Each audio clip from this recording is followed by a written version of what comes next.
हिंद दोस्तों, मैं कुंदन कुमार आपका स्वागत करता हूं आपके अपने चैनल आदर्श ज्ञान पर। रीजनिंग का आज हम पार्ट 38 करने वाले हैं, जिसमें टॉप 10 अति महत्वपूर्ण प्रश्न आपके लिए उपलब्ध करवाए हैं और ये सारे प्रश्न आगामी आने वाले एग्जाम के लिए अति महत्वपूर्ण रिपीटेड प्रश्न हैं, दोहराए जाने वाले प्रश्न हैं। इस प्रश्न को आप अधिक से अधिक जरूर प्रैक्टिस कीजिएगा ताकि आप अपने एग्जाम में स्कोर हासिल कर पाए। और ये रीजनिंग और मैथ हमेशा ध्यान रखिए, यह प्रैक्टिस का ही चीज है। जितना अधिक से अधिक प्रैक्टिस आप करके रखेंगे, आपका कम से कम समय एग्जाम में इसको सॉल्व करने में लगेगा। अब आते हैं कि क्वेश्चन नंबर 1 पे। और क्वेश्चन नंबर 1 से पहले आपसे एक रिक्वेस्ट है कि वीडियो को शुरू से अंत तक जरूर देखिए। वीडियो अच्छा लगे तो लाइक और कमेंट साथ साथ कर दीजिए। चैनल पे नए आए हैं तो प्लीज सब्सक्राइब कर लीजिए, दोस्तों को अधिक से अधिक शेयर भी कर दीजिए, साथ में बेल आइकन को ऑल सेट पे जरूर डाल दीजिए ताकि सुबह सुबह नोटिफिकेशन आपके पास आ जाए। अब आते हैं क्वेश्चन नंबर 1।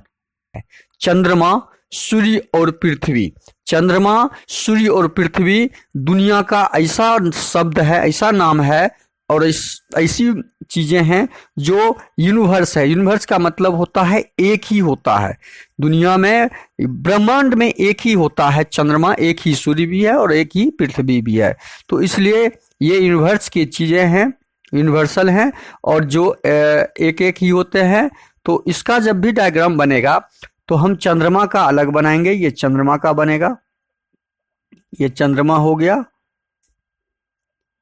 सूर्य का अलग बनेगा, ये सूर्य हो गया।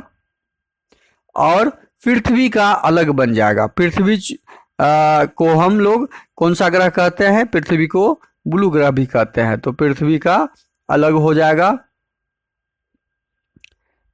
ये डायग्राम हमारा ऑप्शन में जहां पे दिखेगा तो वो ऑप्शन सी दिख रहा है। तो हमारा सही आंसर क्या हो जाएगा? ऑप्शन सी, जिसमें ये 3 डायग्राम अलग अलग यूनिवर्स के बने होने चाहिए। वेन डायग्राम का सही ये क्वेश्चन नंबर 1 का आंसर ऑप्शन सी हो जाएगा। अब देखिए क्वेश्चन नंबर 2। विषम की पहचान करें। विषम की पहचान करने का तरीका है कि जब इस तरह के प्रश्न आपके सामने आए तो उसके स्थानीय मान का ज्ञात कर लेना जरूरी होता है। अब इसको डिटेल्स में हम बताते हैं, जैसे एफ, एच, जे, एल। अब इसका स्थानीय, एफ का स्थानीय मान होता है 6, एच का 8, जे का 10 और एल का 12। अब देखिए इसमें हुआ क्या है, 6 + 2, 6 + 2, 8 + 2, 8 + 2 और 10 + 2, 2 का प्लस हुआ है। यहाँ पे 2 का प्लस हुआ है। इसी प्रकार दूसरा ऑप्शन का भी देखते हैं, डी, जी, आई, के। डी का 4 होता है, जी का 7 होता है, आई का 9 होता है, के का 11 होता है। अब इसमें क्या रिलेशन बना है? 4 3 7, यहाँ 3 प्लस है, 7 2 9, यहाँ 2 प्लस है और यहाँ 9 2 11, 2 प्लस है। अब ऑप्शन 3 लीजिए। ऑप्शन 3 में क्या रिलेशन है वो देख लेते हैं। ऑप्शन 3 के, एम, ओ, क्यू। अब इसमें क्या हुआ है, के 11 नंबर पे होता है, एम होता है 13 नंबर पे, ओ होता है 15 और क्यू 17। 11 2 13, 13 2 15, मतलब +2 का यहाँ पे +2 का यहाँ पे मार्किंग आपका हो गया +2। इसी प्रकार ऑप्शन 4 में भी आपका जो दिखेगा, ऑप्शन 4 का देखिए, एस होता है 19 नंबर, यू होता है 21 नंबर, डब्ल्यू होता है 23, वाई होता है 25। तो +2 इसमें, +2 इसमें, +2 इसमें। ये देखिए अब हमें इसमें विषम क्या है, कैसे है वो चुनना है। वो चुनने के लिए हमें देखना होगा कि इसमें पैटर्न क्या है, +2 का। इसमें भी पैटर्न क्या है, +2 का। इसमें भी पैटर्न क्या लगा हुआ है, +2 का पैटर्न लगा हुआ है। लेकिन इसमें पैटर्न +3 शुरू में आ गया तो हमारा विषम कौन सा हो जाएगा? ऑप्शन 2 हमारा विषम हो जाएगा। तो इस तरह हम विषम को छांटते हैं, ऑप्शन ढूंढते हैं। तो इस प्रश्न का सही आंसर हो जाएगा। क्वेश्चन नंबर 3 का डायग्राम देखिए। ये कैप्टन समुद्र और जहाज का संबंध हम कैसे स्थापित करेंगे? जब हम कोई जहाज चलाते हैं तो जहाज को चलाने वाला कौन होता है? कैप्टन होता है। कौन होता है? कैप्टन होता है। तो कैप्टन जहाज के अंदर होता है, तो कैप्टन पहले हो जाएगा और जहाज के अंदर कैप्टन हो गया तो ये जहाज हो जाएगा। जहाज के अंदर हो जाएगा कैप्टन। और जहाज कहाँ चलता है? तो जहाज चलता है समुद्र में। जहाज कहाँ चलता है? समुद्र में। जहाज कहाँ चलेगा? इसका डायग्राम हम नीचे बनाते हैं। ये हो जाएगा समुद्र। समुद्र के अंदर चलता है जहाज और जहाज के अंदर चलता है, जहाज पे रहता है कैप्टन। ये कैप्टन हो गया, ये आपका जहाज हो गया और ये आपका समुद्र हो गया। देखिए ये आपका समुद्र हो गया। ये डायग्राम आपका कहाँ पे दिख रहा है? ऑप्शन डी में। तो क्वेश्चन नंबर 3 का सही आंसर हो जाएगा। अगला प्रश्न है क्वेश्चन नंबर 4। क्वेश्चन नंबर 4 देखिए यहाँ पे क्या दिया हुआ है? 3, 7, 15 प्रश्नवाचक चिन्ह 63, 127 में प्रश्नवाचक चिन्ह का मान ज्ञात करना है। तो इस सीरीज में क्या लगा हुआ है? इस सीरीज में लगा हुआ क्या है? 3 के बाद 7 है, 7 के बाद 15 है, 15 के बाद 63 है, 15 के बाद आपका प्रश्नवाचक चिन्ह है, उसके बाद 63 है, उसके बाद 127 है। अब इस प्रश्नवाचक चिन्ह के स्थान पे क्या आएगा और इस सीरीज में क्या पैटर्न लगा हुआ है वो हमें ढूंढना है। तो वो कैसे ढूंढेंगे? वो ढूंढने के लिए हम क्या करेंगे? 3 से 5 के बीच में संबंध स्थापित करते हैं। तो 3 में 4 जोड़ते हैं तो 7 हो जाता है। 7 में कितना जोड़ते हैं? तो 15 हो जाता है। 7 में हम कितना जोड़ते हैं? 15 हो जाता है। 7 में 8 जोड़ते हैं तो +8 करते हैं तो 15 हो जाता है। मतलब इसमें अब देखिए इस दोनों में क्या संबंध स्थापित हो रहा है? यहाँ पे क्या हो रहा है कि 4 से 8 हुआ। क्या हुआ? 4 से 8 हुआ तो 4 गुना 2 हुआ। 4 में 2 से गुना किए तो 8 हुआ। इसका मतलब है कि यहाँ पे 8 में हम प्रश्नवाचक चिन्ह के स्थान पे क्या आएगा? तो 8 गुना 2 करेंगे तो यहाँ पे क्या आ जाएगा? +16। यहाँ पे क्या आ जाएगा? मतलब 15 में हम +16 जोड़ेंगे तो हमारा प्रश्नवाचक चिन्ह के स्थान पे आंसर आ जाएगा। अब 15 में 16 जोड़िए, 15 में 16 जोड़िए तो कितना हो रहा है? 15 दूनी 30, 1 31। 31। अब देखिए क्या ये पैटर्न आगे वर्क कर रहा है कि नहीं? यह पैटर्न आगे वर्क कर रहा है या नहीं ये चेक करते हैं। अब 16, 4 दूनी 8 दूनी 16, 16 दूनी 32। अब हमारा यहाँ 31 में कितना जोड़ाएगा? 32 जोड़ाएगा। और 32 में 63 में कितना जोड़ेंगे? 32 दूनी 64, 32 दूनी 64। देखिए ये पैटर्न क्या लग रहा है? 2 1 3 3 3 6। देखिए दोनों को जोड़ने से 63 प्राप्त हो गया। 63 और 64 को जोड़ेंगे तो 127 होना चाहिए। 4 3 7, 6 6 12। तो हमारा यह पैटर्न यहाँ पे यही पैटर्न प्राप्त हुआ कि 16 गुना 2 हुआ। इसका ये 16 गुना 2 और 32 गुना 2 होके हमारा ऊपर वाला पैटर्न बना और ऊपर वाले पैटर्न में हम जोड़ते गए तो हमारा लास्ट का संख्या पैटर्न के हिसाब से प्राप्त हुआ। तो हमारा आंसर प्रश्नवाचक चिन्ह का जो 31 निकला वो सही आंसर होगा। अब इस प्रश्न का सही आंसर ऑप्शन बी में दिया हुआ है तो ऑप्शन बी हमारा 31 क्वेश्चन नंबर 4 का सही आंसर होगा। अब आते हैं क्वेश्चन नंबर 5 में। क्वेश्चन नंबर 5 में है समुद्र मछली जंतु।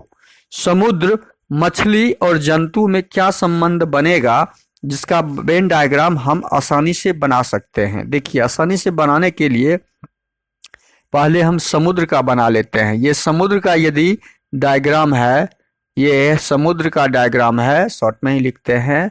तो समुद्र में मछली भी पाया जाता है, तो समुद्र में मछली भी पाया जाता है तो ये मछली का हो जाएगा। और समुद्र में जंगली जंतु भी पाया जाता है, जलीय जंतु, जंगली जंतु नहीं, समुद्र में जलीय जंतु भी पाया जाता है तो ये जंतु का डायग्राम बनेगा। और इस समुद्र मछली जंतु का डायग्राम, वेन डायग्राम हमारा ये इस प्रकार बनेगा जो ऑप्शन सी में दिया हुआ है। तो क्वेश्चन नंबर 5 का सही आंसर हो जाएगा ऑप्शन सी। अगला प्रश्न है क्वेश्चन नंबर 6। आयु में राम श्याम से बड़ा है। आयु में राम श्याम से बड़ा है, लक्ष्मण श्याम से बड़ा है किंतु राम से छोटा है। देखिए प्रश्न लाइन में दिया हुआ है कि बड़ा छोटा ज्ञात करना है। राम श्याम से बड़ा है, हम ऊपर नीचे भी लिख सकते हैं, ऊपर नीचे ही लिख के हम आपको समझाना चाहते हैं, समझिए। राम श्याम से बड़ा है तो राम पहले हो जाएगा और ऊपर सबसे ऊपर बड़ा, उसके नीचे उसका छोटा भाई, श्याम छोटा हो गया। ठीक, हमने डाल दिया। अब अगला लाइन है लक्ष्मण श्याम से बड़ा है। लक्ष्मण जो है श्याम से बड़ा है। देखिए लक्ष्मण नाम का एक लड़का है जो प्रश्न में दिया हुआ है, वह श्याम से बड़ा है। श्याम से बड़ा है तो लक्ष्मण यहाँ पे लिखा जाएगा। लक्ष्मण का नाम कहाँ आ जाएगा, यहाँ पे आ जाएगा।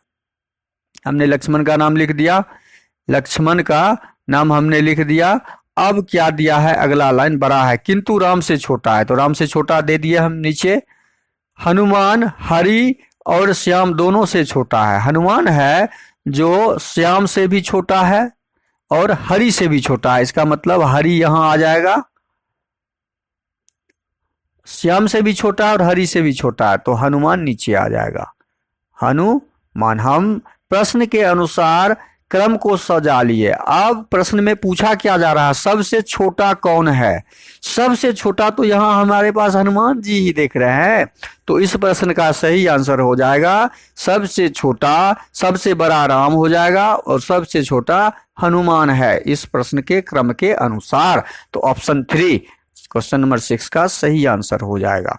अगला प्रश्न है क्वेश्चन नंबर 7। स्तनधारी कौवा और गाय में संबंध स्थापित करते हुए वेन डायग्राम बनाना है। अब देखिए स्तनधारी, गाय स्तनधारी होता है लेकिन कौवा स्तनधारी नहीं होता है, तो हम क्या करेंगे, स्तनधारी का एक डायग्राम बनाएंगे। ये स्तनधारी हो गई। अब ये गाय के अंदर होगा, क्योंकि गाय अंदर स्तनधारी जानवर है, ये गाय का चित्र हो जाएगा। लेकिन कौवा इसमें कहीं नहीं बैठेगा, गाय के अंदर कौवा संभव ही नहीं है, तो कौवा के लिए हम अलग एक डायग्राम बनाएंगे। कौवा के लिए अलग बना दिए, ये कौवा का बन गया। तो इस प्रकार का डायग्राम हमारा प्रश्न में, कौवा अलग पक्षी है और ये जानवर है। और देखिए इस प्रकार का ऑप्शन हमारे ऑप्शन बी में दिया हुआ है, तो क्वेश्चन नंबर 7 का सही आंसर हो जाएगा ऑप्शन बी। अगला प्रश्न है क्वेश्चन नंबर 8। राजू का मुंह उत्तर की ओर है। उत्तर की ओर है। पहले देखिए इस तरह के डायग्राम को बनाने के लिए आपको दिशा का ज्ञान होना जरूरी होता है। ये हमेशा उत्तर ऊपर का भाग होता है किसी भी चित्र में, नीचे का भाग दक्षिण होता है,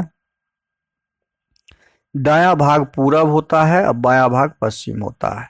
अब देखिए राजू का मुख उत्तर की तरफ है, उत्तर की तरफ मतलब ऊपर की तरफ है, वह सीधे 35 मीटर चलता है। उत्तर की तरफ है तो 35 मीटर चला, 35 मीटर चल दिया। बायां घूमता है, यहां से ये दायां घूमेगा तो पूरब और बायां घूमेगा तो पश्चिम की तरफ। बायां घूम गया, बायां घूमता है और 20 मीटर चलता है, 20 मीटर चला। फिर दाएं घूमता है, देखिए यहां से ये दायां घूमेगा तो उत्तर की दिशा में ही जाएगा। दायां घूमा, दायां घूम के वो 25 मीटर चला, फिर ये 25 मीटर चला। वह फिर दाईं ओर घूमता है, यहां से यह दायां तरफ घूम गया और 30 मीटर चलता है, 30 मीटर चला, 30 मीटर लिख दिए। तय करता है वह किस दिशा की ओर है। देखिए दाईं तरफ जब घुमा तो ये पूरब हो गया ना, उत्तर ऊपर, ये देखिए कहाँ पे है, दायां भाग पूरब। उत्तर से जब दायां जाएंगे तो पूरब हो जाएगा, ये हो जाएगा पूरब का भाग। तो कौन सा भाग, पूरब का भाग हो गया। अब तो हमारा सही आंसर क्या हो जाएगा, पूरब। इस प्रश्न का सही आंसर ऑप्शन 3 हो जाएगा, जो पूरब में की ओर खड़ा है। अब अगला प्रश्न है क्वेश्चन नंबर 9। पुरुष पुस्तक पिता पुरुष पुस्तक पिता के बीच संबंध स्थापित करते हुए हमें वेन डायग्राम बनाना है। तो इस प्रश्न का सही आंसर क्या हो जाएगा? पुरुष, पुस्तक और पिता। पहले हम क्या करेंगे? पिता का डायग्राम बनाएंगे। पिता जितने भी होते हैं वो पुरुष होंगे। पुरुष के अंदर पिता का डायग्राम बनेगा। पुरुष के अंदर पिता का डायग्राम बन गया।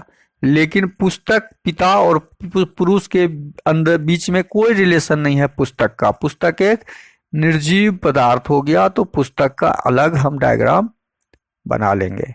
ये पुस्तक का डायग्राम बन गया, ये डायग्राम पुस्तक का हो गया।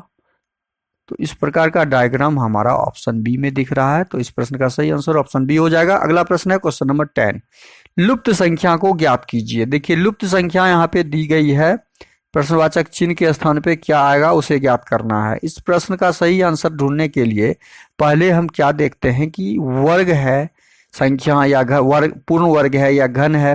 तो 8 क्या है? पूर्ण घन संख्या है। ये 2 का पूर्ण घन है। तो उसी प्रकार 4 किसका पूर्ण घन है? 64 किसका पूर्ण घन है? 4 चौकी 16, 16 4 का पूर्ण घन है। 64 किसका पूर्ण घन है? 4 का पूर्ण घन है। तो 216 किसका पूर्ण घन होगा? 216 6 का पूर्ण घन है, 6 का। अब इसमें संबंध क्या स्थापित हो रहा है कि 2 में हम कितना जोड़ रहे हैं? 4 हो रहा है। 2 में 2 जोड़ रहे हैं, 2 में कितना जोड़ रहे हैं? 4 हो रहा है। तो 2 में 2 जोड़ रहे हैं तो 4 हो रहा है। इस 4 में कितना जोड़ रहे हैं? 6 हो रहा है। तो 2 जोड़ रहे हैं तो 6 हो रहा है। उसी प्रकार हम इस 6 में कितना जोड़ेंगे जो 8 हो जाएगा? 6 में 2 जोड़ेंगे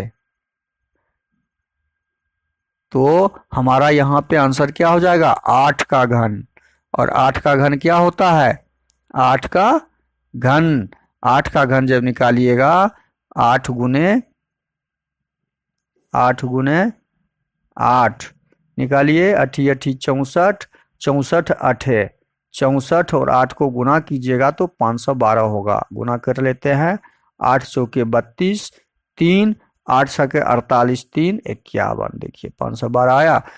आप गुना कर लीजिए या गुना याद रखिए, 64 को जब 8 से गुना करेंगे तो 512 आएगा। तो इस प्रश्न का सही आंसर क्या हो जाएगा? हमारा ऑप्शन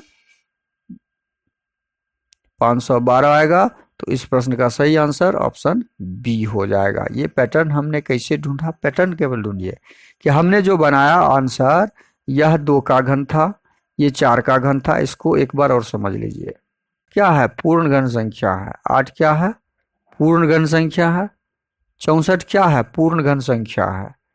तो पूर्ण घन किसका? 2 का पूर्ण घन है ये 4 का पूर्ण घन है। उसी प्रकार 216 क्या है? पूर्ण घन संख्या है, तो ये 6 का है। अब जब हम इस तीनों में संबंध स्थापित करते हैं तो 2 में 2 जोड़ने से 4, 4 में 2 जोड़ने से 6 हो रहा है। तो अगली पूर्ण घन संख्या हमें 6 में 2 जोड़ने से प्राप्त जो होगा उसका आंसर हमारा ऑप्शन में ढूंढना है। तो अब 6 में 2 जोड़ेंगे तो 8, 8 का घन हमने यहाँ पे निकाल लिया। 8 का घन संख्या बराबर 8 गुना 8 गुना 8 बराबर 512। 512 हमारा ऑप्शन बी में था। तो वीडियो शुरू से अंत तक जरूर देखिए। वीडियो अच्छा लगे तो लाइक कर दीजिए। चैनल पे नए आए हैं तो सब्सक्राइब कर लीजिए। कृपया करके चैनल पे नए आए हैं तो सब्सक्राइब जरूर कर लीजिए और अधिक से अधिक दोस्तों को शेयर कर दीजिए। बेल आइकन को ऑल सेट पे जरूर डाल दीजिए। थैंक यू, धन्यवाद। जय हिंद, जय भारत।